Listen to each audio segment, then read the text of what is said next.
तो केसी त्यागी, आपातकाल तो आपने झेला है, वो बुरे दिन जिए हैं आपने, और जिन्होंने आपातकाल लगाया उन्हीं के साथ कदम ताल कर रहे हैं, उन्हीं से हाथ मिला रहे हैं आप। ये राजनीतिक मजबूरी है क्या, या ये मौका परस्ती है? संदीप जी, धन्यवाद, आपने मुझे इस कार्यक्रम में बुलाया और मैं उस घटनाक्रम का प्रत्यक्षदर्शी हूँ और आपातकाल में जेल भी रहा हूँ। और आपको आश्चर्य होगा कि 25 जून 1975 को जो आखिरी सभा थी जयप्रकाश जी की रामलीला मैदान में, उसके मंच पे भी बैठने का मुझको सौभाग्य मिला, जिसके 4 घंटे बाद ही देश में आपातकाल लग गया था। मैं बगैर किसी कटुता के कुछ तथ्यों की तरफ आपका ध्यान आकर्षित करना चाहता हूं। और आपातकाल कोई कांग्रेस पार्टी के लिए नहीं, सभी राजनीतिक दलों के लिए एक चुनौती भी है और एक सबक भी है। आपातकाल किसी मुल्क में कब लगता है? इंदिरा जी 1971 में सारे विपक्ष को पराजित करने के बाद, और बांग्लादेश, अब तो बात होती है पाकिस्तान को करो ये करो, उसने 2 हिस्से कर दिए थे, और दुनिया की सबसे बड़ी ताकत थी अमेरिका, उसको ललकार दिया था इंदिरा जी ने। लेकिन 74 आते आते जो जनता से किए गए वायदे थे वो पूरे नहीं हो पा रहे थे, और ये आंदोलन नौजवानों का शुरू हो गया जिसका नेतृत्व जयप्रकाश जी ने किया। उसमें मैं लंबा नहीं जाना चाहता। इसी बीच में 1971 में इंदिरा जी के खिलाफ राजनाथ जी चुनाव लड़ने इलाहाबाद चले गए, और चुनाव में हारने के बाद उन्होंने एक याचिका दायर की इलाहाबाद हाई कोर्ट में कि इस चुनाव में गलत तरीके अख्तियार किए गए हैं, और इंदिरा जी के जो सचिव हैं यशपाल कपूर, वो चुनाव एजेंट भी हैं इंदिरा जी के, लिहाजा इस चुनाव को कैंसिल किया जाए। जस्टिस जगमोहन लाल सिन्हा ने 12 जून को अपना ऐतिहासिक फैसला सुनाया, जिसमें इंदिरा जी का चुनाव रद्द किया गया और उनके चुनाव में गलत तरीके अख्तियार किए गए हैं, ऐसा करके उनको 6 साल के लिए डिबार भी कर दिया गया। वो दिन था जब कांग्रेस पार्टी और हम लोगों के बीच में तकरार हुई। मेरा अब भी ये मानना है कि अगर ये घटना पंडित नेहरू के साथ हुई होती तो शायद वो इस्तीफा दे देते। बीच में थोड़ा संदर्भ लाना चाहूँगा। जवाहरलाल जी देश के प्रधानमंत्री हैं, देश के कांग्रेस के अध्यक्ष पद का चुनाव हो रहा है। जवाहरलाल जी के उम्मीदवार है कृपलानी जी, और गैर जो उनका विरोध पक्ष है उसके उम्मीदवार है पुरुषोत्तम टंडन जी।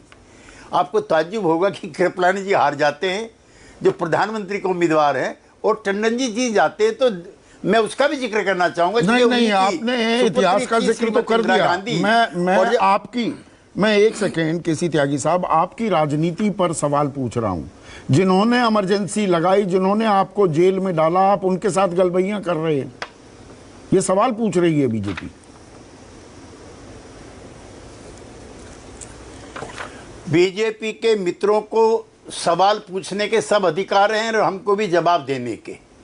आज क्या परिस्थितियां हैं? मैंने आपसे पहले कहा कि आपातकाल कब लगता है। इंदिरा जी पार्टी का पर्याय हो गई थी और देश का पर्याय हो गई थी।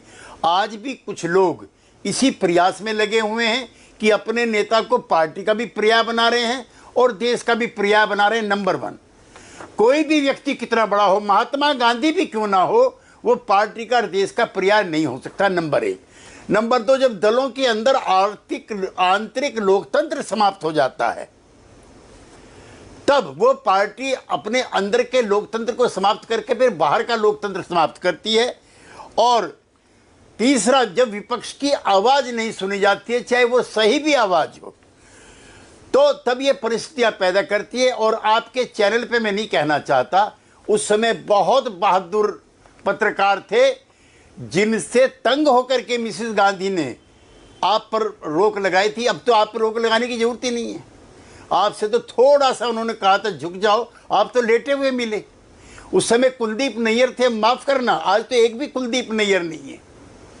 जो भीमसेन सच्चर के जो पहले मुख्यमंत्री थे, उनके दामाद थे, और वो जेल चले गए थे। 250 पत्रकार प्रेस क्लब से निकले थे। आजकल तो आपके लोग ही मुखबरी कर दें कि संदीप चौधरी जा रहे, इनको पकड़वाओ। तो वो भी दौर था, वो अच्छा दौर था, पत्रकारों के लिए बहुत बढ़िया दौर था। 34,988 लोगों को मीसा के तहत जेल में डाला गया। 75,818 लोगों को डिफेंस ऑफ इंडिया एक्ट और डिफेंस ऑफ इंडिया रूल्स के तहत जेल में डाला गया। किसे जेल में डाला जा रहा है